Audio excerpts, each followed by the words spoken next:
जय हिंद मेरे भाइयों एवं बहनों, स्वागत है अपने इस यूट्यूब चैनल में। दोस्तों, आज के इस वीडियो में हम कक्षा 11 के विद्यार्थियों के लिए सिविक्स यानी नागरिक शास्त्र अर्धवार्षिक परीक्षा 2022 और बच्चों इस पेपर लेकर आए हैं और इसका संपूर्ण हल करवाएंगे। देखो बच्चों, ये एनसीईआरटी रहेगा और सभी बोर्ड के विद्यार्थियों के लिए इम्पोर्टेंस रहेगा। समय 2 घंटे मिलेगा, पूर्णांक 100 नंबर का रहेगा। सबसे पहले हम लोग बहुविकल्पी प्रश्न देखेंगे बच्चों। तो आइए देखते हैं क्वेश्चन को देर न करते हुए। पहला क्वेश्चन है कि बच्चों, भारत के संविधान की रचना किसके द्वारा की गई थी? तो भारत के संविधान की रचना जो है बच्चों, ये जो है संविधान सभा द्वारा की गई थी। किसके द्वारा? संविधान सभा द्वारा की गई थी। अगला क्वेश्चन देखेंगे हम लोग। क्वेश्चन नंबर 2 है, किस अनुच्छेद द्वारा अस्पृश्यता का उन्मूलन किया गया? अस्पृश्यता में होता है छुआछूत, यानी किस अनुच्छेद द्वारा अस्पृश्यता का उन्मूलन किया गया, यानी अस्पृश्यता को छुआछूत को समाप्त किया गया। तो ये अनुच्छेद है बच्चों, बहुत इंपॉर्टेंस, अनुच्छेद 17। देखो बच्चों, ये सब क्वेश्चन नौकरियों की परीक्षाओं में बहुत पूछे जाते हैं, इसलिए आपको लिए बहुत ही इंपॉर्टेंस है। अगला क्वेश्चन है कि नीति निषेध तत्व किस देश के संविधान से लिया गया है? नीति निषेध तत्व किस देश के संविधान से लिया गया है? तो बच्चों यहाँ सही हो जाएगा, आयरलैंड के संविधान से लिया गया है। और जो है मौलिक अधिकार कहाँ से लिया गया बच्चों? अमेरिका के संविधान से लिया गया है। समझ रहे हो बच्चों?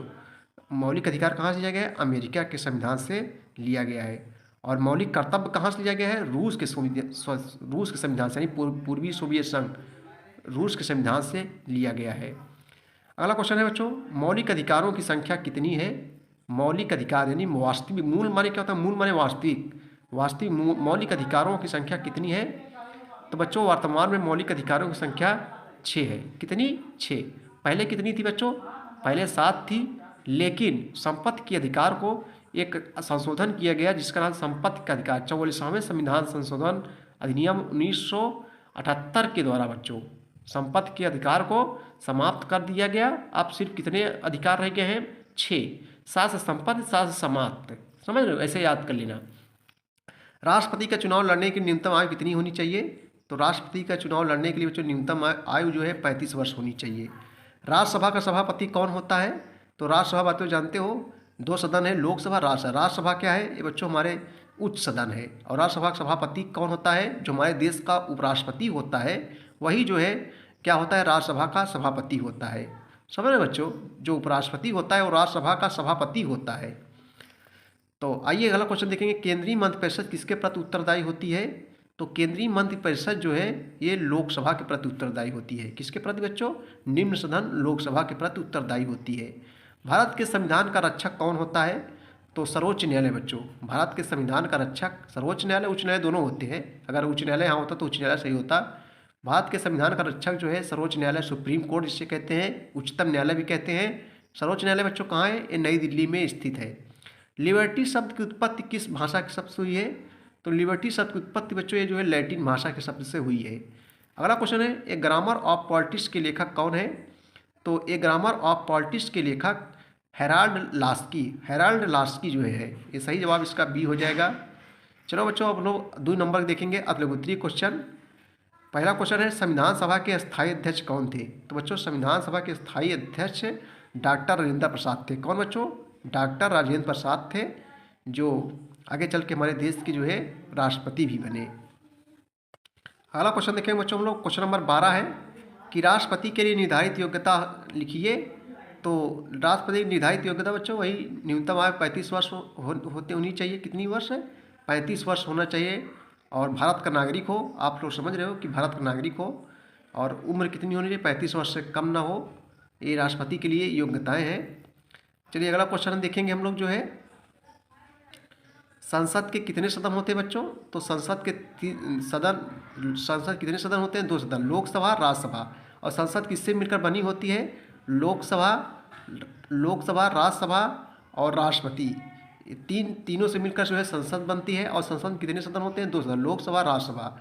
और टोटल कितने होते हैं? टोटल 3, लोकसभा, राज्यसभा और राष्ट्रपति। ये तीनों मिला के जो है संसद का निर्माण होता है। संसद क्या है बच्चों? हमारे देश की सबसे बड़ी नियम कानून बनाने वाली संस्था है संसद। और संसद भवन कहाँ है? नई दिल्ली में है। विधायिका का प्रमुख कार्य क्या है बच्चों? तो बच्चों विधायिका का प्रमुख काम है नियम कानून बनाना। यही जो है विधायिका का प्रमुख काम है नियम कानून बनाना। जैसे संसद होता है नियम कानून पूरे देश के लिए बनाया जाता है, जैसे विधायिका का काम है बच्चों किसी राज्य में एक कानून बनाया जाता है। किसी भी राज्य में कानून बनाए हुए संस्था को हम लोग क्या कहते हैं? विधायिका कहते हैं। इसको व्यवस्थापिका भी कहते हैं, विधानमंडल भी कहते हैं। 3 नामों से जाना जाता है। अगला क्वेश्चन देखेंगे, क्वेश्चन नंबर 16 है, राष्ट्रपति जो है राज्यसभा में कितने सदस्यों को मनोनीत करता है? राष्ट्रपति जो है राज्यसभा में कितने सदस्यों को मनोनीत करता है? मनोनीत मीन्स क्या होता है बच्चों? मनोनीत मीन्स होता है मनपसंद। मनपसंद यानी इनका जो है चुनाव नहीं होता है। तो राष्ट्रपति राज्यसभा में 12 सदस्यों को मनोनीत करता है। कितने सदस्यों को बच्चों? 12 सदस्यों को मनोनीत करता है, जो कला, समाज सेवा, साहित्य में, संगीत में क्या होते हैं? निपुण होते हैं। उन्हीं को जो है 12 सदस्यों को मनोनीत किया जाता है, उनका चुनाव नहीं होता है, मनपसंद रख लिया जाता है। अगला क्वेश्चन है, राज्यसभा वित्त विधेयक को कितने दिन तक रोक सकता है? राज्यसभा जो है वित्त विधेयक को कितने दिन तक रोक सकता है? आइए क्वेश्चन देखेंगे बच्चों, थोड़ा अगला क्वेश्चन देखेंगे, क्वेश्चन थोड़ा मिस्टेक था। सर्वोच्च न्यायालय के मुख्य न्यायाधीश की नियुक्ति कौन करता है? तो सर्वोच्च न्यायालय के मुख्य न्यायाधीश की नियुक्ति जो है बच्चों राष्ट्रपति द्वारा की जाती है। किसके द्वारा? राष्ट्रपति द्वारा जो है किया जाता है। अगला क्वेश्चन है कि ऑन लिबर्टी किसकी रचना है? तो ऑन लिबर्टी जो है ये जॉन स्टुअर्ट मिल की रचना है। किसकी? जॉन स्टुअर्ट मिल की रचना है। ऑन लिबर्टी किसकी रचना है? जॉन स्टुअर्ट मिल की। अगला क्वेश्चन है, स्वतंत्रता से क्या अभिप्राय है? तो आइए इसका हम उत्तर देखेंगे। स्वतंत्रता में होता है स्वतंत्र होना, यानी हमको सामाजिक, राजनीतिक, शैक्षणिक सभी अधिकार जब प्राप्त होते हैं एक व्यक्ति को, सामाजिक, आर्थिक, राजनीतिक सभी अधिकार जब प्राप्त होते हैं तभी उसको स्वतंत्रता कहते हैं, यानी हम स्वतंत्र हैं, है ही नहीं बच्चों? यानी हमको सब अधिकार मिले तभी हम स्वतंत्र माने जाएंगे। चलिए अगला क्वेश्चन देखेंगे हम लोग, लघुत्तरीय प्रश्न देखेंगे जो 5-5 अंक का है। समता के अधिकार का क्या अभिप्राय है? क्वेश्चन नंबर 21 है, समता यानी समानता। समता के अधिकार का क्या अभिप्राय है? इसका उत्तर देखेंगे। देखो बच्चों, समता या समानता का अधिकार होता है सभी को समान अधिकार, यानी कि किसी प्रकार का भेदभाव न करना, यानी सभी स्त्री हों चाहे पुरुष हों सभी को एक समान से देखना, यही समानता का अधिकार होता है। समानता का अधिकार बच्चों ये जो है अनुच्छेद 14 से 18 तक इसका वर्णन किया गया है। देखो, धर्म, वंश, जाति, लिंग और जन्म स्थान आदि के आधार पर भेदभाव नहीं किया जाएगा, इसी को कहते हैं समानता। और समानता ये अनुच्छेद 14 से लेकर जो है समानता का अधिकार अनुच्छेद 14 से लेकर 18 तक इसका जो है वर्णन किया गया है भारतीय संविधान में। यानी बच्चों समानता यानी सभी को एक समान एक निगाह से देखना। तो बच्चों समता यानी समानता का अधिकार हो गया। अब हम लोग देखेंगे राष्ट्रपति पर महाभियोग कब लगाया जाता है? जब संविधान का बच्चों उल्लंघन होता है। महाभियोग माने होता है महान शक्ति। जैसे आम आदमियों के ऊपर जो है मुकदमा चलाया जाता है गलत काम करने के लिए, वैसे बच्चों हमारे देश का जो सबसे बड़ा राजा होता है राष्ट्रपति होता है, उसके ऊपर जो है मुकदमा ना चलाकर जो है महाभियोग लाया जाता है। कहाँ महाभियोग लगता है? ये जो है संसद में बच्चों, संसद में जो है महाभियोग लगाया जाता है। संसद में महाभियोग लगाया जाता है और जो है इसकी सूचना राष्ट्रपति को 14 दिन पहले दी जाती है। 14 दिन पहले दी जाती है कि आप ऊपर जो है महाभियोग लगाया जा रहा है। समझ रहे बच्चों? यानी राष्ट्रपति को इसकी सूचना दी जाती है, 14 दिन पहले दी जाती है कि आपके ऊपर महाभियोग लगाया जाता है। और महाभियोग किस अनुच्छेद पे लगाया जाता है बच्चों? अनुच्छेद 61 के तहत। यदि संविधान को उल्लंघन करने पर, यानी बच्चों हमारे देश में कोई बड़ा नहीं है, कोई भी जो है संविधान खिलाफ गलत काम करेगा तो उसे जो है दंड दिया जाएगा। तो आप ऐसे लिख सकते हैं राष्ट्रपति महाभियोग का लगाया जाता है जब संविधान का उल्लंघन होता है, तब अनुच्छेद 61 के तहत महाभियोग लगाया जाता है। कहाँ लगाया जाता है? संसद में लगाया जाता है। संसद द्वारा पारित हो जाएगा तो राष्ट्रपति पास हो जाएगा तो राष्ट्रपति को अपने पद से त्यागपत्र देना पड़ेगा। समझ रहे बच्चों? अगला क्वेश्चन देखेंगे हम लोग, क्वेश्चन नंबर 23 है, राष्ट्रपति के संकटकालीन शक्तियों का उल्लेख कीजिए। राष्ट्रपति के संकटकालीन शक्तियों का उल्लेख कीजिए। आइए 23 नंबर देखते हैं हम लोग।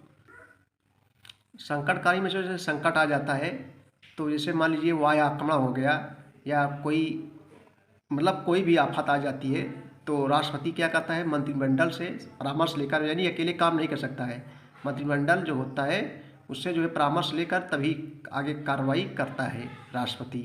तो तमाम अधिकार बच्चों उसको लिख लेना आप लोग, हम पढ़ाए हैं इसको, आप लोग प्लेलिस्ट में जाओगे तो मिल जाएगा वहाँ। अगला क्वेश्चन बच्चों, कार्यपालिका क्या है?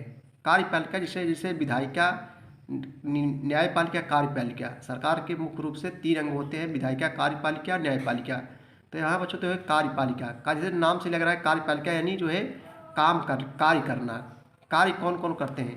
देखो बच्चों, हमारे यहाँ जो है कार्यपालिका 2 प्रकार की होती है, एक राजनीतिक कार्यपालिका, एक प्रशासनिक कार्यपालिका।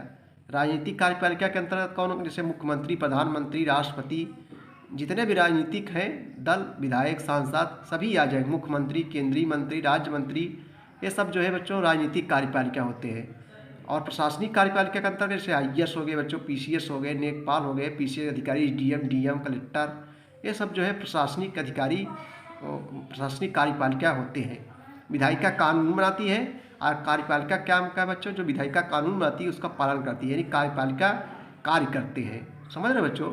तो जैसे मुख्यमंत्री हो गया, प्रधानमंत्री हो गया, राष्ट्रपति, ये सब राजनीतिक कार्यपालिका है, हमारे लिए काम करते हैं। हम लोग इन लोगों को चुनाव मतलब वोट देते हैं और ये चुनाव में भाग लेते हैं, चुनाव जीतते हैं, हम लोगों के लिए काम करते हैं।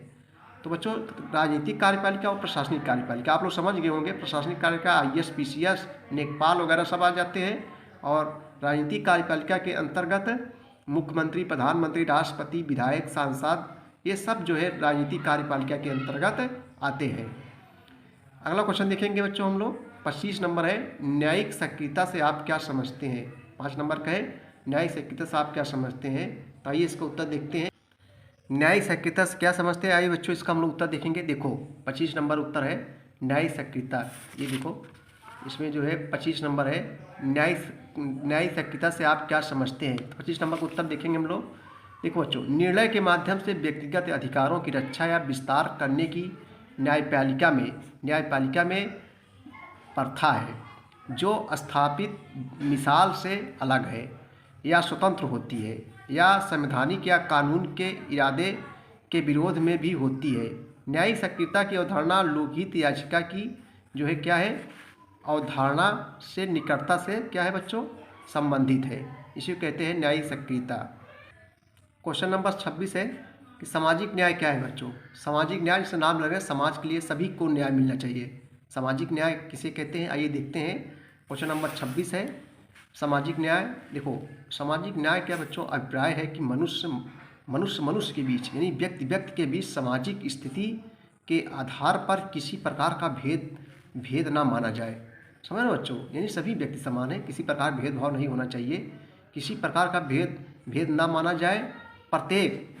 प्रत्येक व्यक्तियों को अपनी शक्तियों के समुचित विकास के समान अवसर उपलब्ध हों, किसी भी व्यक्ति को किसी भी रूप में शोषण ना हो, यानी बच्चों किसी को परेशान न किया जाए।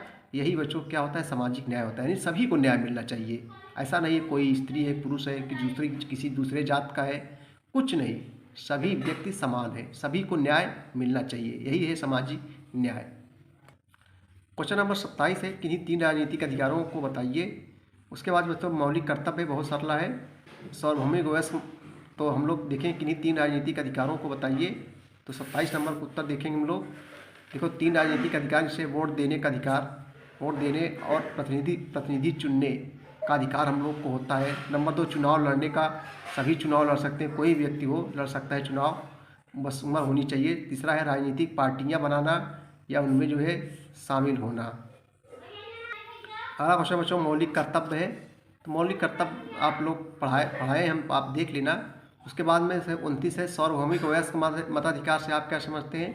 सार्वभौमिक वयस्क मताधिकार बच्चों में से होता है जिसकी उम्र 18 वर्ष हो गई है, वोट देने का अधिकार, जिसकी उम्र 18 वर्ष हो गई है वही जो है वोट दे सकता है। पहले वोट देने की उम्र जो है 21 वर्ष थी, पहले वोट देने की उम्र 21 वर्ष थी, लेकिन एक संशोधन किया गया जो है, और संशोधन करके अब जो है वयस्क कौन माना जाएगा, यानी वयस्क में से होता है जवान, जिसकी 18 वर्ष उम्र हो गई है वही जो है वोट दे सकता है। समझ। उसके बाद धार्मिक स्वतंत्रता का अधिकार, ये भी सरला है।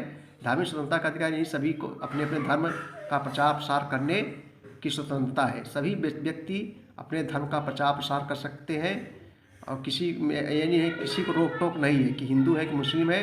और धार्मिक स्वतंत्रता का अधिकार अनुच्छेद 25 से लेकर जो है 28 तक वर्णन किया गया है।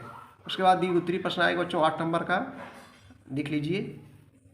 स्वतंत्रता और समानता में क्या समझ, सर्वोच्च न्यायालय के प्रमुख अधिकार और शक्तियों का वर्णन कीजिए। बच्चों ये थे महत्वपूर्ण जो है मॉडल पेपर कक्षा 11 के विद्यार्थियों के लिए।